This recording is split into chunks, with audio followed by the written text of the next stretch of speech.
What's going on, everybody? The Arid Lord is here. Welcome back to another Walking Dead Season 10 prediction video, and this is for the Season 10 finale entitled A Certain Doom. The description for this episode is the community's phase beta and the Whisperers in the final battle of the Whisperer War. I am very, very happy to report that we do have predictions, images, previews, and a lot more in this video. I was a little afraid after doing the reaction for episode 15 that they would not give us anything to nibble on while we wait for an indefinite period of time for the finale. Currently delayed because of the coronavirus going on in the world at large. So we currently have lots actually, because Talking Dead had an extended preview, as Chris Hardwick kept teasing throughout last night's episode of Talking Dead, and it basically gives us the opening minutes of episode 16, and then there's also the usual 30-second on the next episode of AMC's The Walking Dead. And that did not air after episode 15. It was just like a separate thing I found online. I saw some people referencing it, and I was like, oh, okay, I should probably mention this. I will note that the preview, that 30-second preview, and the longer extension, there is a bit of overlap. So yes, just be warned that there is a bit of overlap in the clips, but let's just get right into it with the first prediction of the 30-second clip. So we have Father Gabriel. This is resuming right after episode 15 when the horde is at this tower location. Father Gabriel is running around. He sees the horde outside, and he has a look of fear. He is petrified. I would be too. There are a lot of walkers out there, and basically Gabriel joins with Daryl and a bunch of others, basically the leaders at large, Carol amongst others. I don't know if Negan's going to be involved in the discussion, but basically they said in this preview that they're going to be forming into militias, like groups. So it's going to be groups of 2 that are going to be, I presume, doing the zombie trick where you put the guts of the zombie on your clothes so you can mask the smell to get past. There are some other tactics utilized, and I'll go over those when we get to those photos, but for now it looks like that's the main strategy. Personally, I would try to just make a Whisperer mask so you can disguise yourself as them, because even if you have the zombie guts on you, you don't know which walker is a human and what's like the Whisperers still have that advantage. So if they see that you're a normal human walking with the guts on you, they could easily try to slash you and then have the actual walkers devour you. So I think they should make Whisper masks, and that is something that we're going to get to in a little bit. But we have a shot of Carol putting like a knife up her sleeve. We have a shot of Lydia just kind of lingering in the background here. Daryl's confirming the plan. It looks as if Judith and the kids are going to stay behind in the tower. It seems like Father Gabriel is also staying behind in the tower. So these militias are going to go out and probably try to dispense the horde, break it up, and allow for those in the tower to escape. And for now, Father Gabriel is on babysitting duty because you've got RJ, Gracie, Judith, Adam, amongst other kids that are probably stuck from there, other Alexandrians that might be in the mix. So there's this very sad shot of Judith kind of looking through the glass, looking at her Uncle Daryl. Not sure if this is the last time they'll see each other. Many, many ominous photos, basically kind of foreshadowing that something bad could happen. I certainly think there's going to be deaths. I mean, it would be stupid for all of these characters to be going into a sea of walkers and whispers and for everyone just to make it out alive.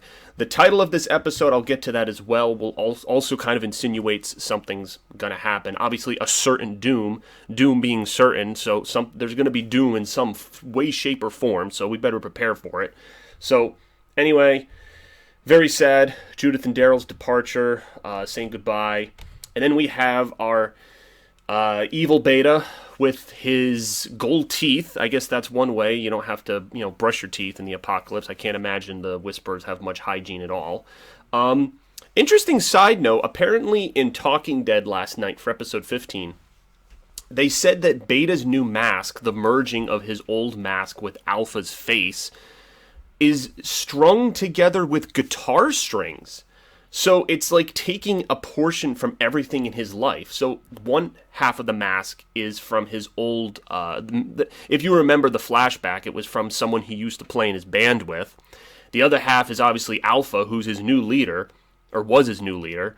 And then the guitar strings was his occupation of his old life. So it's almost as if, his old life is still following him around and he can't ever shed the skin, no pun intended, but it's very eerie because in this preview, when you watch it, there's the shot of all of these walkers and whispers, and they just turn. All of them turn in like one synchronous, like almost like synchronous swimming. Like they just kind of like pivot all at once. Like he's the hive mind and he controls them with like one word. Now, obviously, we can't change the name of the game here. The walkers are mindless. They're only following the Whispers because the Whispers have the dead skin and they're steering and maneuvering them.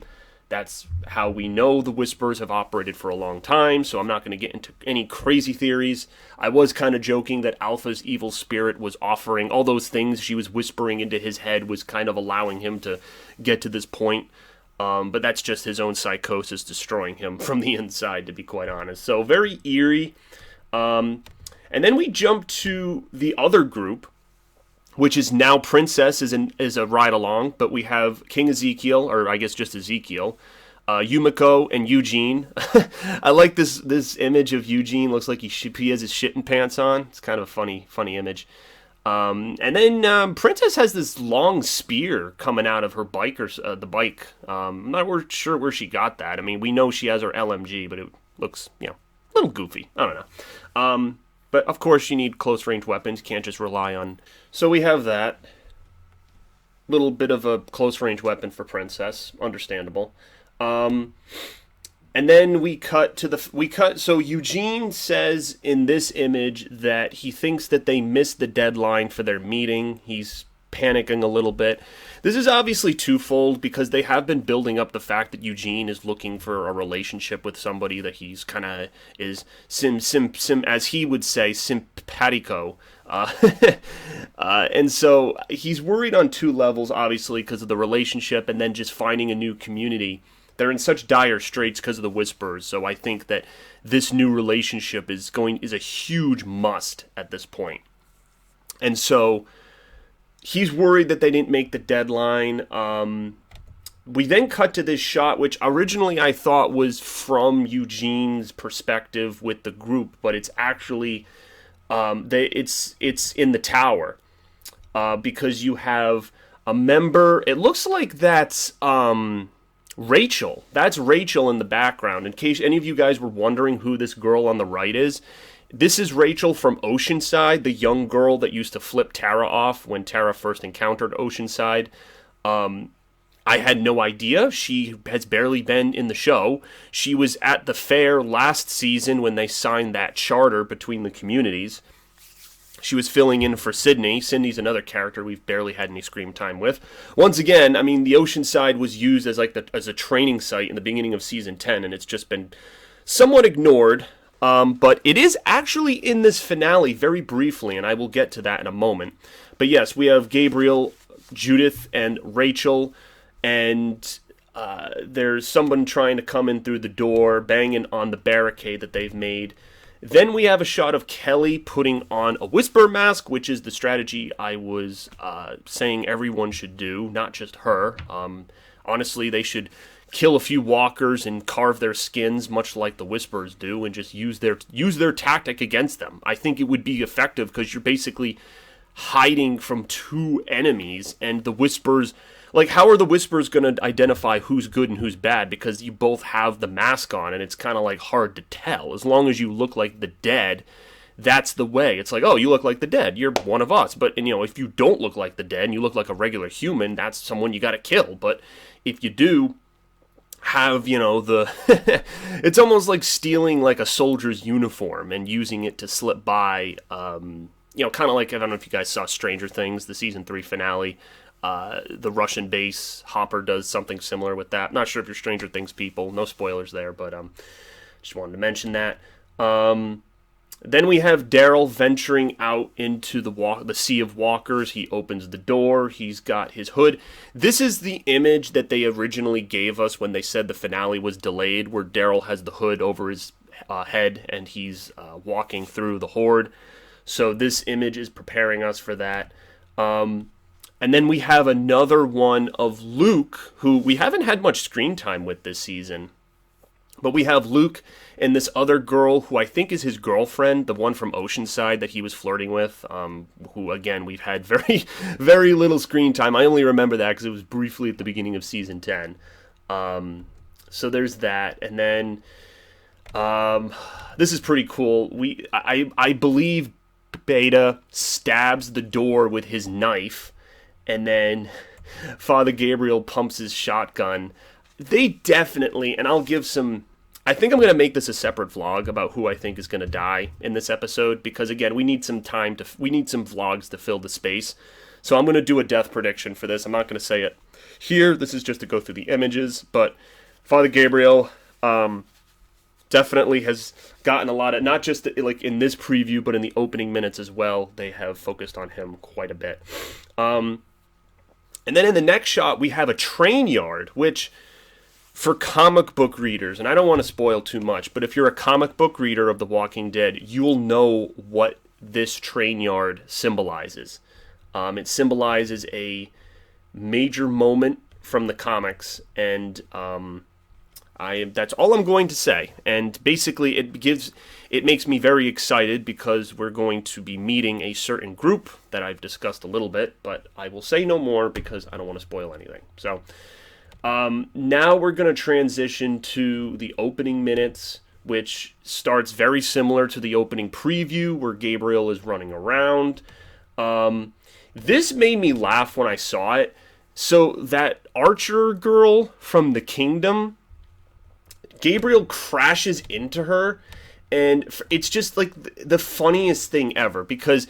there's so much tension. You're afraid for all these characters. You've got these brain-dead whisperers and brain-dead walkers trying to pound on the door and get in and kill everybody. And then there's this moment of comedic relief where Gabriel just crashes right into her, and it's just so funny. It made me laugh. I didn't do a reaction, but when I was watching these opening minutes, I laughed out loud. So, and then Gabriel looks out the window, sees the horde approaching. There's a shot of him looking petrified, as he should be. And then RJ and Gracie say that there's a lot out there, and they kind of doubt their odds. And then Gabriel has a speech here, and the speech is about how united they are and how they have many groups at their disposal to deal with this threat. So he puts up 5 fingers. He says that Alexandria, Hilltop, the members of the kingdom, Oceanside, and then Gracie's like, wait, you still got one more finger? And he's like, yes, that's for the others. And it's kind of a cool moment. So he's putting up his fingers, going through this. We have Carol and Kelly, because they were out in the open, remember? So we have Carol and Kelly, Daryl, Judith. They all run back inside. So they're safe from this for now. They kill one walker. We transition really quickly to Eugene's group on the bikes, which is just to give you... I think it's nice because it shows that they're progressing towards their goal without taking too much screen time, because obviously a lot of screen time is going to be necessary for the impending doom that's to come.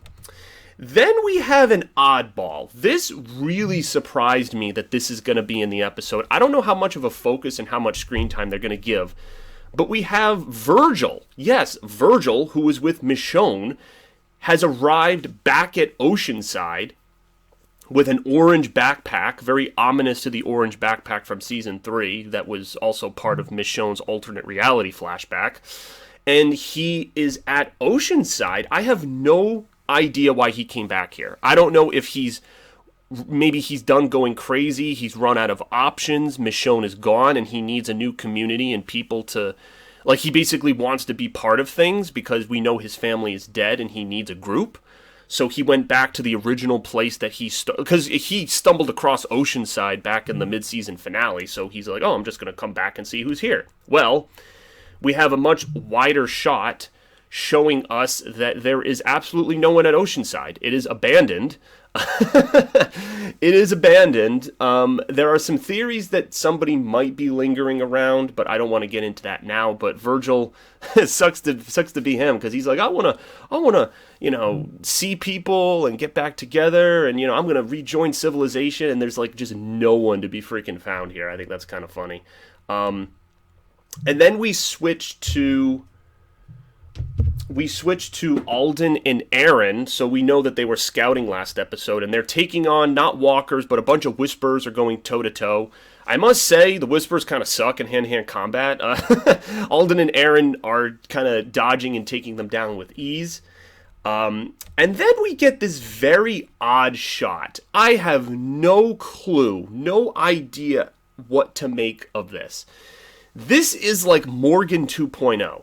We've got a guy with these two sickles, and he's got a mask, almost like a gas mask on with a hood, and it looks very Morgan-esque with that hood and the mask. Remember when we had that shot when Morgan goes to Terminus and then he has the mask on and then takes it off? It looks a lot, everyone's like, oh, is it Morgan? No, there was a Fear the Walking Dead trailer, which I might as well review now that we need vlogs to talk about, but there was a Fear the Walking Dead trailer for season 6 in which Morgan was in it. Wasn't looking so good. I'll address that later, but I don't think this is Morgan.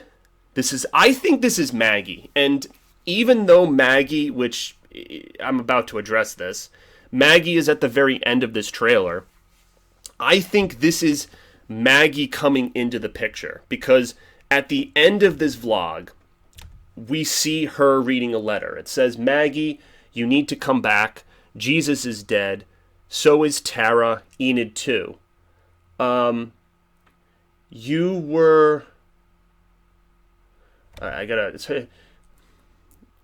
murdered by a group called, so it's hard to read this, by the Whispers. You hear of them? Oh yeah, so they were murdered by a group called the Whispers. You hear of them. They wear the skin of the dead, live with the dead, whisper, let's see, I'm kind of like looking at, they wear the skins of the dead, I just like the video by accident, whisper across the walkers, you need to come back. I'm reading as much as I can, because they have some still shots, but some of them are blurry, and then we have a shot of Maggie with a hat and a scarf. Now, I'm looking at her gray blouse here, and I'm going to go back and compare it.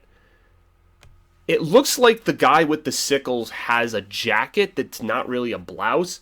The thing is, Maggie has been surviving for quite a long time, and so I don't know if she's taken on a new look. Here's something also to consider.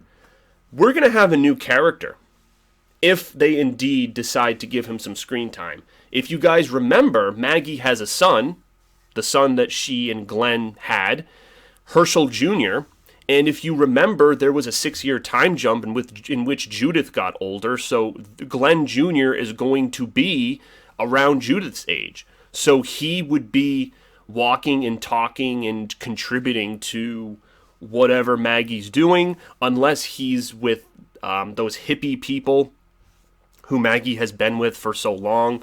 So maybe she just left him behind, because, it would be complicated if they had an extra character and they'd have to give screen time to explaining that. Maggie is probably just going to be almost like Peter Baelish in The Veil, coming to save the day, Game of Thrones-esque, if any of you guys know that reference. Just also Lord of the Rings-esque, when the White Wizard comes with reinforcements.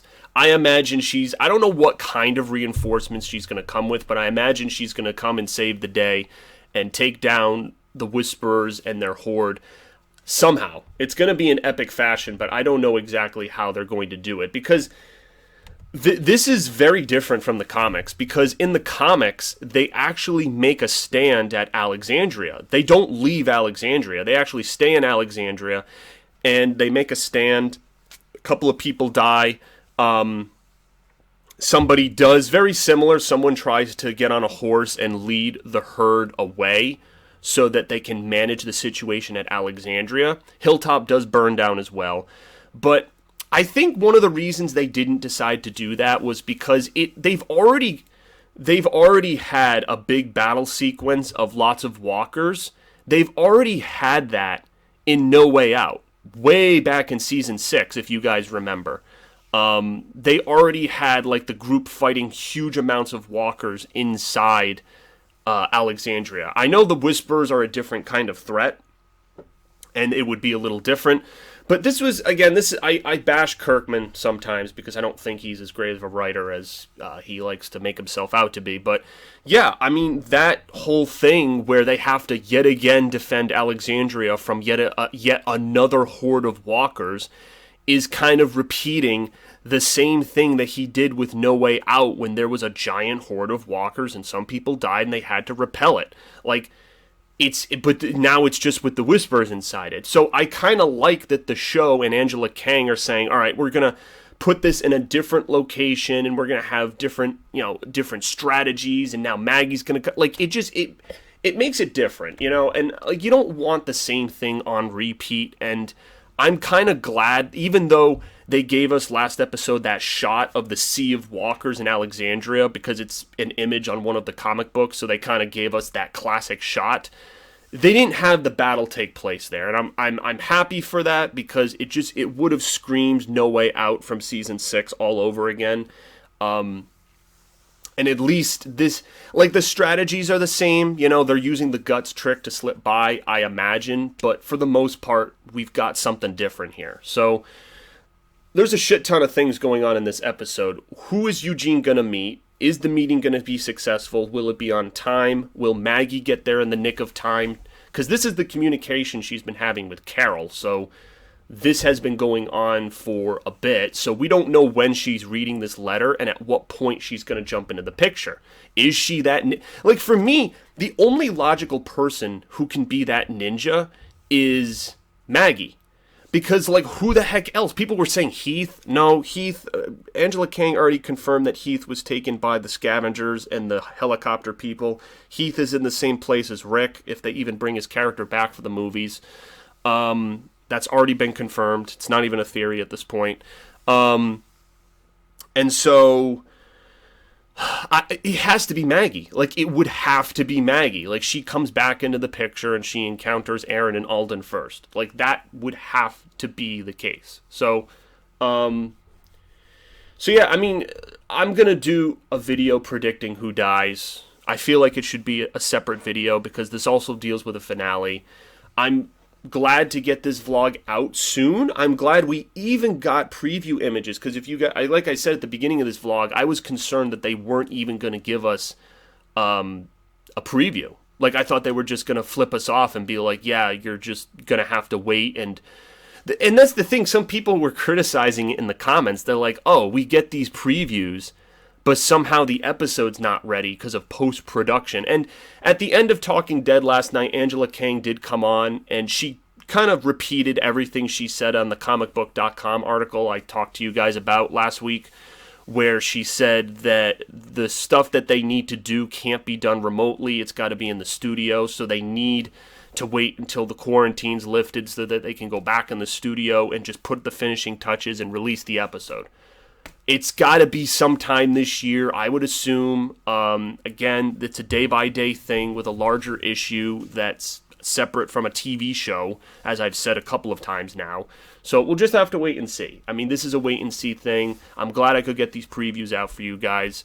But I'm going to do an individualized prediction video where I talk about who's going to die, because I feel like it's a given someone's going to die. I mean, this is first of all, it's a finale. Second of all, it's directed by Greg Nicotero. You know shit goes down when Greg Nicotero, just like the episode where Alpha died. When Greg Nicotero directs an episode, shit goes down.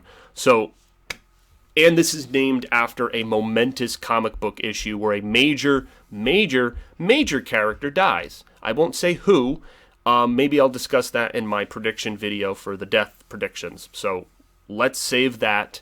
For now, I'm going to wrap this up. These are all the images, unless there's new stuff that I'm going to look into later, or I'll follow comicbook.com or the social media for The Walking Dead. Whatever releases it, I will look into it.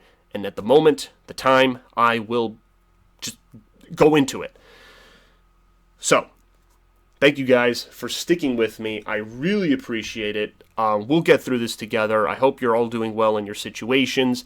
Give me there's a lot of stuff to give predictions about. You know, who is the freaking ninja?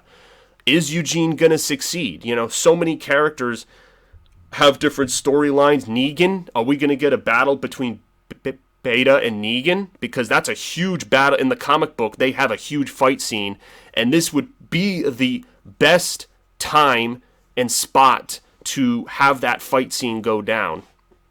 So, will it happen? I don't know. Also, guys, answer this question for me. Where the hell is Lucille? The original Lucille, not that stupid baseball bat that Brandon made for Negan. Where is the original Lucille? Because I thought when Michonne was holding it, that was where it was, but that turned out just to be an alternate reality with Michonne killing people in the clearing. So it was just it was a dream. It was not real. We still don't know where the original Lucille is. In the battle that Negan has in the comics with Beta, he has the original Lucille. It's a very epic moment, and again, I don't want to spoil anything for you guys, but basically, he needs Lucille for this fight scene if they're going to adapt it. And I hope they don't just say, oh, well, he can just use his new bat. It's like, no, that new baseball bat is just... Brandon's such a piece of shit, too. Like, why would he even want that? I mean, Brandon freaking killed that mom and kid, and he was such a psychopath, and Negan smashed his face with a rock. Like, why would you even want that new bat that he made you? Like, come on. Lucille is the OG. I want to know where it is. Let me know if, like, I don't know, maybe Daryl or somebody has it, and they're just going to be like, here, Negan, you killed Alpha, you're helping us out, here's your freaking prized possession back. Like, I hope someone at some point does that, because I'll be pissed off if that doesn't happen. Also, will Maggie returning have some sort of consequence for Negan? We know that they've already kind of made up, because we had that scene in Season 9 when she goes to kill him, but then she spares him. And that scene played out like, actually, pretty much Negan's final scene in the comics. That scene between Maggie and Negan is one of his final scenes in the comics, but they had it happen way earlier. So maybe they've already reconciled. I don't know. Again, I don't like what Kirkman did with Negan after the Whispers. I think Negan should be a part of what's going to happen with the group that Eugene's going to find and everything farther down the road with the story. So I hope that this isn't, like, I mean, again, I'll say this in my death predictions, but I really hope Negan's not one of them, because he is a major character.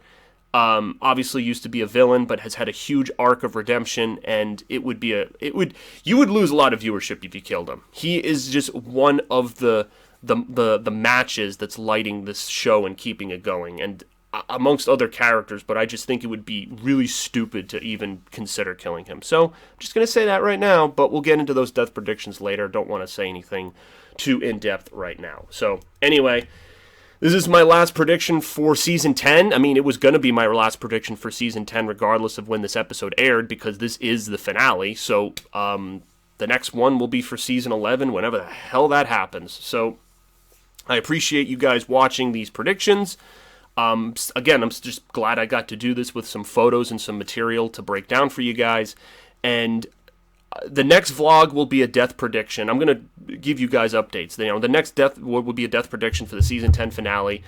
Again, we have to wait a long time. We don't know. But I will make a vlog. Like, once I see a release date or I hear about a release date, I will make a big vlog saying, we have confirmation that this is coming out at this like, I will, get into it with you guys. So, fear not. I will be here for you. Stay tuned.